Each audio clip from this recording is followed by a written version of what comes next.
Good afternoon and welcome to the National Press Club. I'm Donna Leinwand. I'm a reporter at USA Today and I'm past president of the National Press Club. We are the world's leading professional organization for journalists, committed to our profession's future through our programming, like events such as this, while fostering a free press worldwide. For more information about the National Press Club, please visit our website at www.press.org. On behalf of our members worldwide, I'd like to welcome our speaker and those of you attending today's event. Our audience today includes guests of our speaker as well as working journalists who are club members.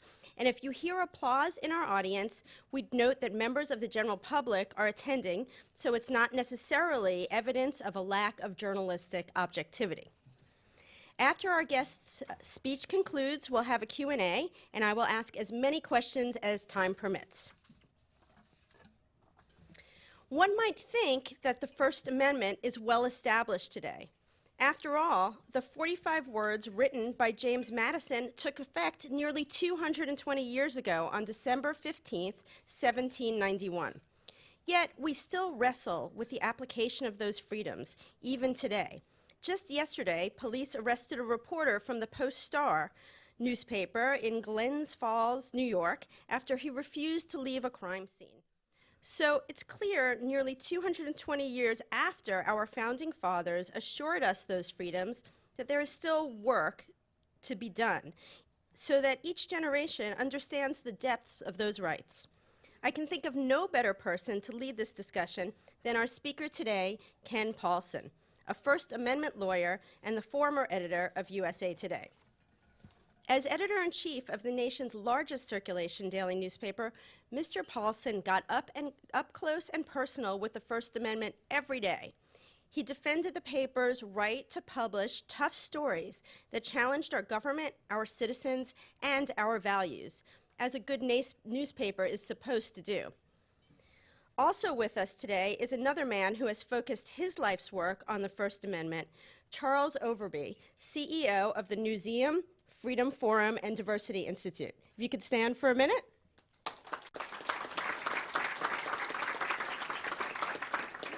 Let me also acknowledge Jack Marsh, president of the Freedom Forum Diversity Institute, who oversees the annual Al Newharth Free Spirit Scholarship and Journalism Conference. If you could stand. And of course, joining us from the conference are 51 high school journalists, one from each state and the District of Columbia. They are at the National Press Club today to get a first-hand look at the news business. And if you all could please stand.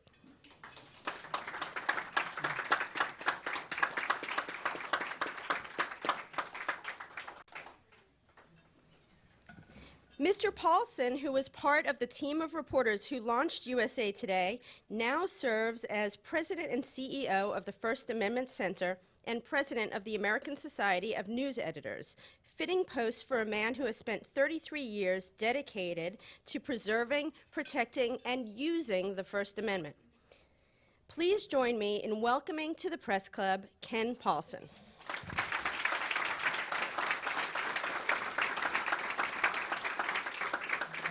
Thank you, Donna, for that very gracious introduction. I'm delighted to be here, and we're so glad to see the next generation of America's journalists join us here today.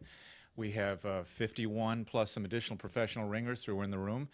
That means it's a really good turnout for a press event, comparable to what the NASA administrator had last week. But you have collectively driven the median age down by decades. So I wanted to begin today by acknowledging just a few more people who have been so instrumental and essential to our First Amendment efforts. First of all, there is the founder of the First Amendment Center, one of the nation's leading voices on behalf of those 5 freedoms, and a journalist of great distinction, Mr. John Siegenthaler.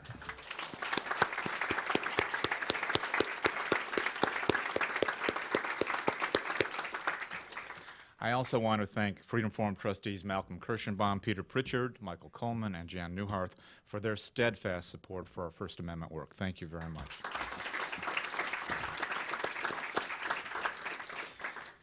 It is good to see my colleagues from the Freedom Forum. The senior management team is here in full force, and we appreciate you being here. Also, our good friends from ASNE, including the new executive director, Richard Carpel, and our lawyer, Kevin Goldberg. So if anything ugly or dangerous breaks out here, he's the man to see. ASNE has been around for almost a century and has spent its entire existence defending and fighting for the First Amendment, and we appreciate that very much. So we're delighted you're all here. There are two more gentlemen I want to mention here because they'll be back during the Q&A. Gene Polisinski, who is the Senior Vice President for the First Amendment Center and who also did a lot of the heavy lifting on this survey. Gene is right there. He worked with a PERT group and Ken Dautrick to make sure the appropriate questions were asked and the answers were given promptly. And then Dr. Charles Haynes, who is the director of the Religious Freedom Education Project at the Museum, and we'll hear from both men shortly.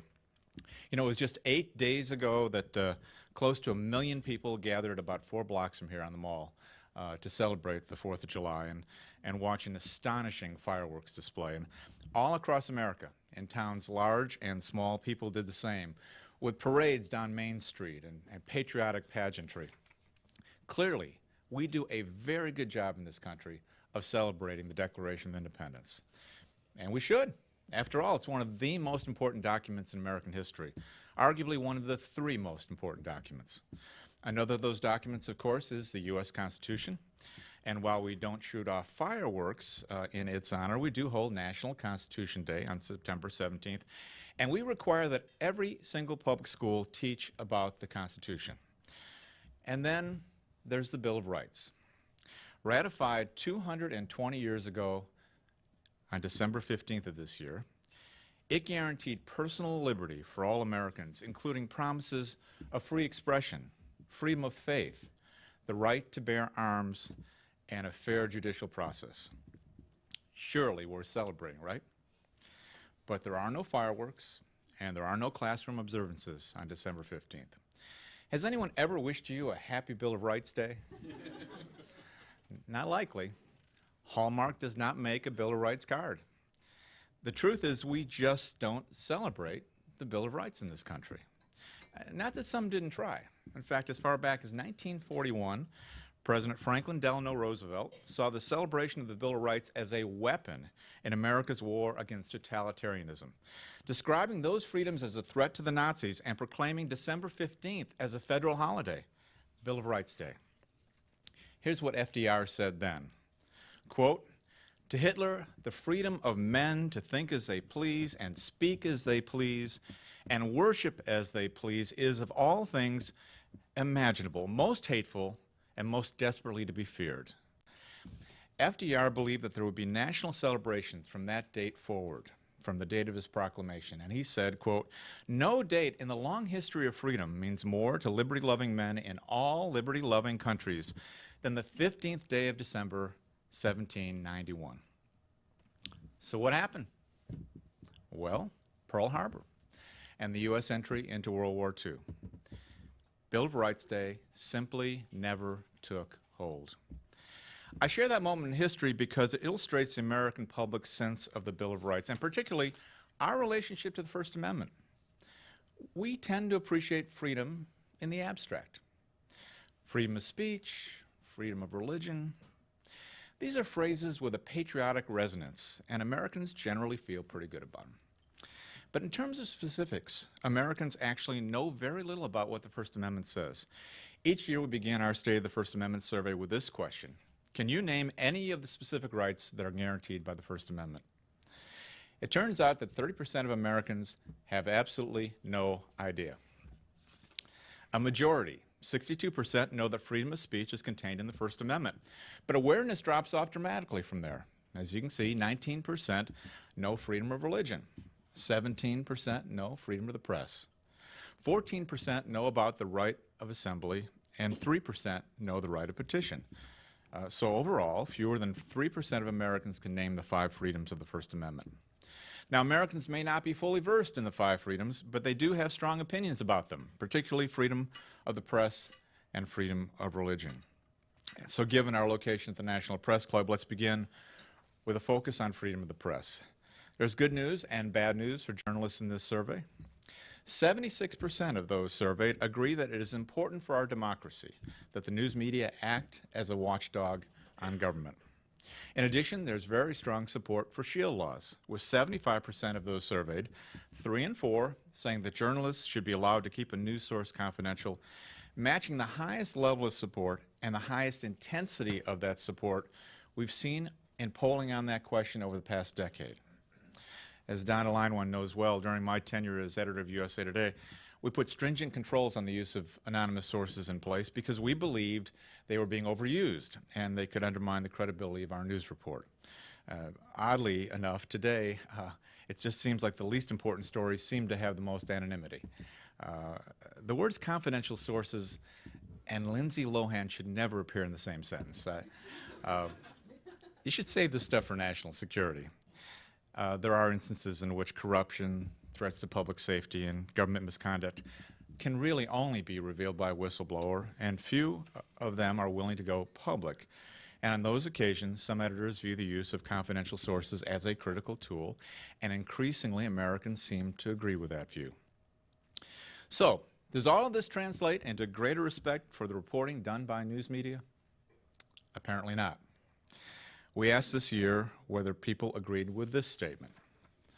Quote, overall, the news media try to report the news without bias. 47%, almost 1 in 2, strongly disagrees with that statement. Another 19% mildly disagree, which means that almost 66% of Americans, 2 out of 3, don't buy the notion that the press tries to be fair. Speaking of bias and trust, survey results also indicate that television remains the most trustworthy source of news, with 40% citing TV, followed by newspapers, news websites, and radio. There is also an essentially even split between those who most trust national newspapers, national television, and national radio versus those who trust local newspapers, television, and radio. Regarding television, the survey also shows strong public support. 78% for televising the proceedings of the U.S. Supreme Court. Candidly, the numbers would be somewhat different if we polled the U.S. Supreme Court. Justice Souter famously said, "The day you see a camera come into our courtroom, it's going to roll over my dead body." That doesn't leave a lot of room for negotiation, frankly. There is good news in this survey for high school students, including the student journalists we have in our audience today. For the first time in our polling, a majority of those surveyed say that public high school students should be allowed to report on controversial issues in their student newspapers without the approval of school authorities. That's very, very important. As professional news media have lost their resources and scaled back coverage, there are very few journalists watching schools. Student journalists are in a unique position to see what's really going on in America's schools and classrooms. Increasingly, Americans also believe that students should have significant latitude in using their own personal computers at home to express themselves. We've had some remarkable decisions in the federal courts recently, the Third Circuit, that clearly stood up for the free speech rights of students and said as long as the expression was being done off campus, away from school, that administrators had no right to reach that, and these survey results are supportive of that finding.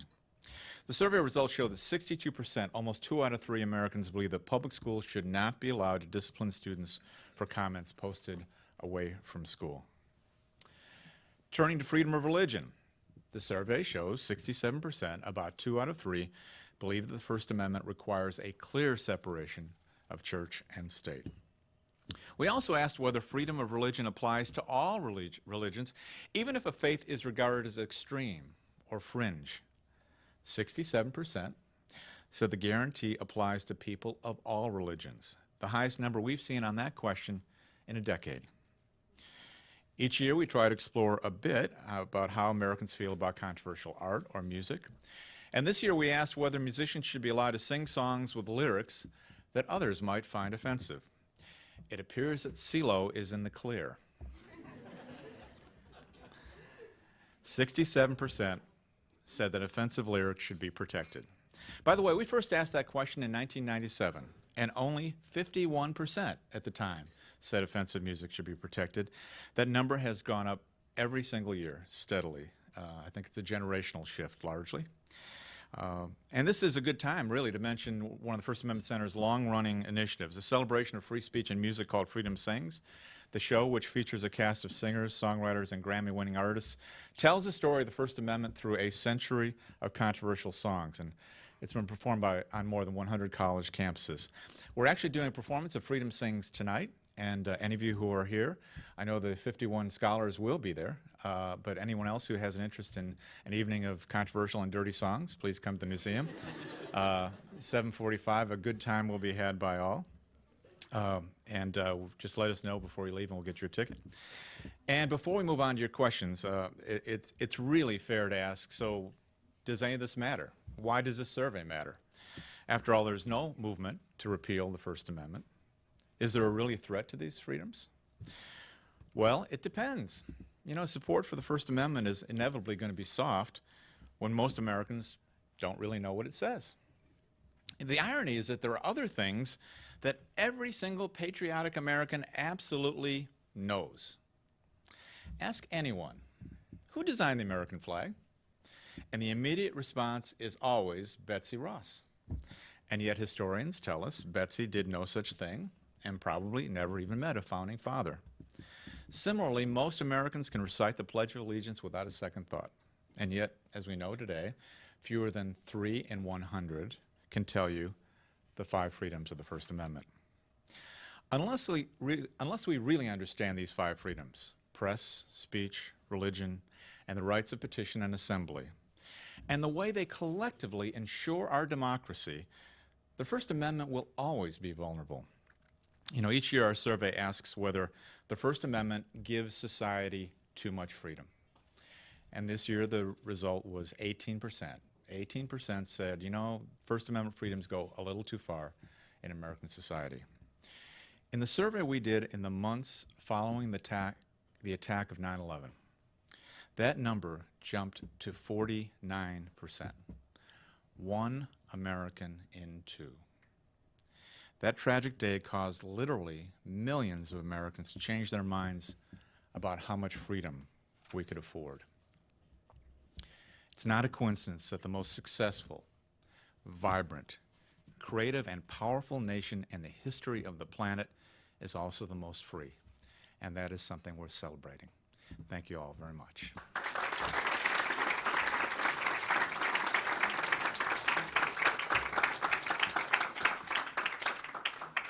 I'd like to remind the aspiring journalists in the room that each and every one of you should have a really good question for me. So don't forget about your cards in the middle of the table. Try and think of some good ones and pass them up to me in the front. But we're going to start with a question I believe is from a student. Oh, no, not. If your survey had been conducted in newsrooms, do you think the results would differ greatly from the results from the general public? I think newsrooms and professional journalists feel very strongly about freedom of the press, and may or may not be cognizant of the other 4 freedoms. I do think that professional journalists have a special mission, and I will say we because it's not been that long since I've been out of a newsroom. If you go back to the origins of this country and the ratification of the Bill of Rights in 1791, as my friend John Siegenthaler and I have said many times in our travels, the American people did not want to ratify the U.S. Constitution. They rejected it out of hand because they were concerned about the kind of power given to a new leader. It could have been George Washington for all I knew. They didn't trust whoever was going to be named to the presidency. They wanted protections and they demanded a Bill of Rights. And at the very outset of this nation, that first generation of Americans said we absolutely have to have freedom of the press. And I think that created an obligation for all journalists to stand up for all rights. And historically, I think the industry has done a much better job of defending freedom of the press than freedom of speech and freedom of faith. But it is our mission, it is our collective mission, and we need to do a better job of protecting the entire Bill of Rights. Why do you think support for religious freedom is rising? Do you think if you asked about specific religions, the answers might be different? I want to invite Dr. Haynes to the podium now. He has spent his entire career working on issues of religious freedom, particularly as it involves public schools. I'm not sure I would say it's rising, but I think the question has caught the tension between believing in religious freedom in the abstract, and then when you ask people about specific issues, the support might go down. But from this survey, I think it's heartening that, first of all, the American people understand that because some people label religions extreme doesn't mean they shouldn't be protected by the First Amendment. That's very important because, of course, in the 19th century, that would have meant Catholics, Mormons, and others. Today, people might think of Muslims or some other group that they consider extreme. Nevertheless, a vast majority of the American people would say they're supported. But I think the most surprising finding in the survey to me is not just support for religious freedom. That's easy. Lots of people for religious freedom. But does the First Amendment require a clear separation of church and state? Well, I'm blown away by the fact that 67% of the American people say, yes, it does. Why do I say that? Well, because people on both extremes in our country have tried for years to really undo commitment to the separation of church and state, which is a core condition for religious freedom. Our founders, going all the way back to Roger Williams, believed that you can't have full freedom of religion unless you separate the institutions of church and state. However, in recent decades, people on one side, the Christian nation folks, have tried to convince the American people that, quote, separation of church and state isn't in the First Amendment. And of course, that's a play on words. The words aren't in the First Amendment, but the principle is definitely in the First Amendment. Congress shall make no law respecting an establishment of religion is the principle of separation. Nevertheless, they've tried hard to say we are founded as a Christian nation, and at best, we should tolerate other people to be here. You know, we're the majority. They have failed, if this survey is correct, in convincing people after decades and decades of propaganda trying to convince people of that. On the other end of the spectrum, however, the freedom from religion crowd, and there are a bunch of those folks, they sue every time they see religion in the public square. Somebody, a private group, puts up a creche in a park, and other people are allowed to put up displays. They, oh, can't do that, you know, separation of church and state. It's given separation a very bad name. But I don't think they've succeeded either. I think most Americans understand, I hope they do, that the First Amendment separates church from state, but not religion from politics or public life. I would like to think, I don't know, I can't read the minds of all the people who took the survey, I would like to think that these results are good news for that core principle of religious freedom, separation, that I really think protects the freedom of all of us.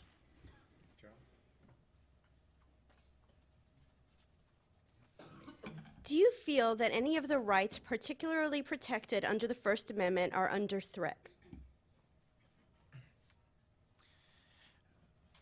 You know, it's what I talked about at the very beginning. We love freedom in the abstract, and it takes something pretty dramatic to change our mind about that. But there is this tension between freedom and fear. Always has been. Every time during World War I, during the Civil War, Lincoln's generals shut down newsrooms, yet there was freedom of the press. You know, the espionage acts of various decades. When the country is under duress and in a climate of fear, the Red Scare led to McCarthyism, concern about spies and espionage and led in World War II to the internment of Japanese American citizens. So it's never, the First Amendment's in trouble right now. It's when you least expect it. It's when that thing comes out of nowhere to threaten America and threaten our people. That's when the real test is. And the work we do, frankly, is to try to build up a reservoir of goodwill for the First Amendment so that when those bad things happen, the immediate impulse is to say, don't mess with the First Amendment and don't mess with freedom. And so you can never tell when and where that will come, and it's important us to build up that goodwill, understanding, and awareness now. Do you see any looming threats now? Anything, you know, on the current landscape that might be a threat? I would say that issues involving the freedom of the press. You look at the scandal in Great Britain right now and the hacking of phones. That's an internal threat to freedom of the press. And one of the concerns I have, and this is real old school. When I was a newspaper editor, and I've been one for many years, I always used to preach to my staff, put out a newspaper that doesn't clash with breakfast. And what I meant by that is that we have to have an ongoing relationship with our readers every single day. And so if we have a grotesque car crash in the front of the Green Bay Press Gazette tomorrow morning, somebody with whom we've had a relationship for 15 years might be so offended, so troubled, feel betrayed by that content that they would stop their relationship with us. We had to create a family of readers, really, and keep that family of readers. And yet now the dynamics have changed dramatically, and every news organization is not so much committed to the family of readers because they've lost some of them in actually increasing numbers. And we're living for the moment. We're living for the first person to post that story. We're living for the expose that will drive traffic. We're living for the gossip that will drive attention and focus and attention to our tweets. And all of that is fine in a way, but it does change our culture in ways we may not have foreseen. And the concern I've got now is that are we at a place where we've forgotten the old rules? Two sources perhaps on important stories, authoritative sources. So it's not enough that TMZ posts a story to make it worth putting on your front page, and yet increasingly people are reporting, well, as TMZ reported, without any independent reporting. A lot of old school values have fallen by the boards, and that worries me. That makes me old school, but ethics are pretty old school, and I think that's where the threat to the industry lies. Could the First Amendment survive a news of the world type of scandal in the U.S., and do you believe Congress would start legislating against the press if something like that were to happen? Well, it's pretty stunning what's going on with Murdoch's empire right now. And what's particularly stunning is the unanimity of condemnation and the calls for legislative action in Great Britain. And it would not take a great leap for people to try to mess with the free press here. I think it's unlikely that there would be any attempt at kind of prior restraint in this country, but I think they could easily write New York Times v. Sullivan, in a way through an amendment to the Constitution. And make the press that much more vulnerable. We lose Times v. Sullivan, we lose investigative reporting in this country. And it's there that we'd be vulnerable. Nobody's going to repeal the Free Press Clause of the First Amendment. They can make us awfully uncomfortable. And so the First Amendment would survive, but it might have an asterisk that we can't afford to have. Okay, do high school journalists have the same rights as professional journalists? And how do we protect our rights to publish articles we want in our school paper? I want to invite my colleague Ken Paulson to come up here because I know he's a little later today he's doing a presentation on this very topic. I also want to make sure we get some quality video time for the man who largely constructed this survey, Ken Paulson. Well, I'd love to be able to tell the journalists in the room who are students that you do, and the plain, simple answer is that the answer is no. There are more legal hurdles for you. There is, I think, a fear abroad. Ken talked about the impact on other areas of the First Amendment. I think there's fear abroad when your inventiveness, your inquisitiveness is married to new technology that they haven't quite figured out on the administrative level yet how to control that in some cases. They're very uncomfortable with your new interest in exactly what's going on now, and perhaps the willingness to push the boundaries a little bit. So we'll talk a little bit about that tonight, but I think there are certainly ways that you can get, through your own work as well as some legal protections, ways to guarantee as much freedom of the press as is possible. It just puzzles me in any number of areas in our surveys where we find that people don't learn much about the First Amendment. They don't learn much, particularly in schools, by example about the First Amendment. And then somehow you're supposed to spring full-blown at age 18 or age 21 into being citizens who are actively pursuing and knowing. And that just doesn't happen without education. So one of the things that I'm going to talk about tonight is ways you can actually help educate adults and others and administrators and teachers and people in your community about the way the First Amendment can work and the tremendous value you can bring as journalists to your opportunities at your school. So we'll talk a little bit about that tonight. Thank you. Thank you, Jane. Do you feel the internet will offer more ways to express First Amendment rights and to broaden those rights, or will new laws be brought about by the web revolution that ultimately restrict our First Amendment liberties? Well, the good news is that in 1997, the U.S. Supreme Court declared that the Internet was protected by the First Amendment. And a lot of people missed that decision. It may not have seemed as important in 1997 as it does today.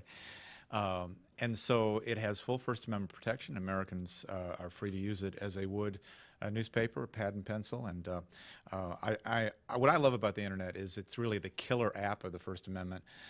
If James Madison were around today, I'm confident he would be blogging, and very happy man. Why do you think TV news is becoming more credible than other forms? As a lifelong newspaper man, I am tempted to say beats me. Surveys for decades have shown us the same thing, and a big part of it is there is a friendly face in your living room, and that makes all the difference. Television can touch you in a way that newsprint cannot. And so you develop a relationship with a local anchor that you just don't have about the local newspaper editor, and I think that goes a long way in building a sense of trust. So why do more than 60% of Americans think that the press is biased? Are they right? Well, I think we live in an increasingly polarized country, and it's interesting that in 1791, newspapers were started for the express purpose. At 1791, the year the First Amendment was established, newspapers were established to attack political rivals. You didn't make a buck. There was very little ad revenue from the local mall in 1791. You made a point, you made a political point, and you attacked your rivals. So at a time when the press was absolutely biased and dedicated to that cause, that's when we said there has to be freedom of the press. And throughout the last century, last 2 centuries, newspapers have had Republican or Democratic identifications. Only in recent years that has stopped. And the irony is that there may be more ethics codes in place. There may be less real political bias than there has ever been, but because society is polarized. Let me just tell you, I do think there is a bias in America's newsrooms. It's not left, it's not right. It's against whoever is in charge right now. And that's always been part of the mission. Okay. This is my favorite question ever. When you were in high school in 1856, were you taught the First Amendment? If so, did you take it seriously? I will find you.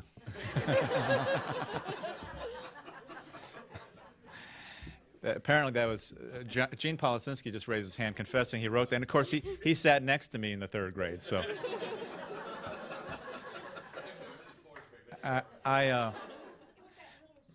Yeah, that's right.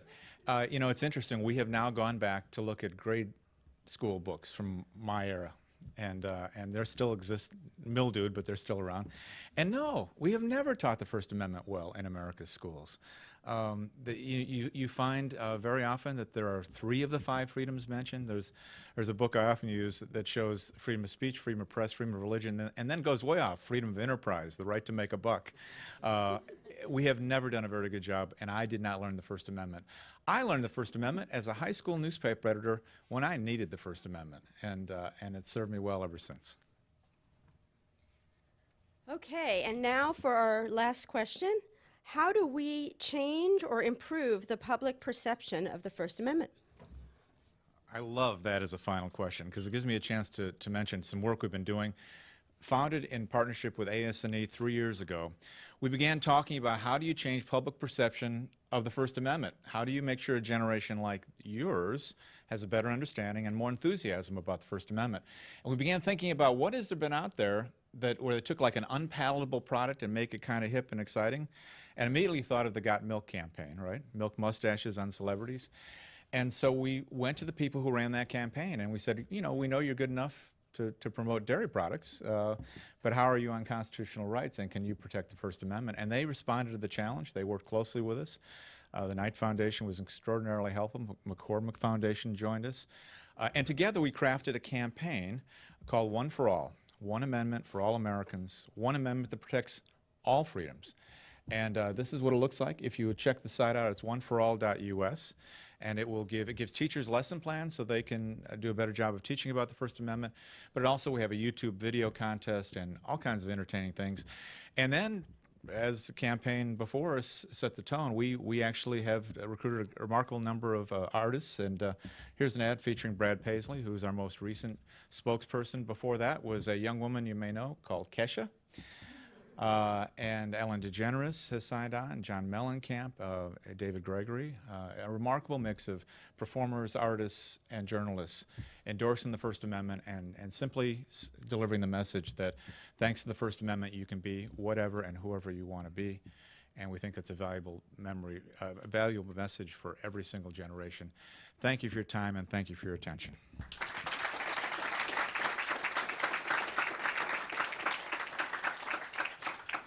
Okay, we are just about out of time before you guys move on to your next activity, but I just wanted to remind our audience of some upcoming speakers. On July 13th, Ted Leonsis, the majority owner of NHL's Washington Capitals and the NBA's Washington Wizards, will be here. On July 15th, Tim Armstrong, chairman and CEO of AOL, and Ariana Huffington, the president and editor, will be speaking. She'll be discussing the aftermath of the Huffington Post merger and the future of journalism.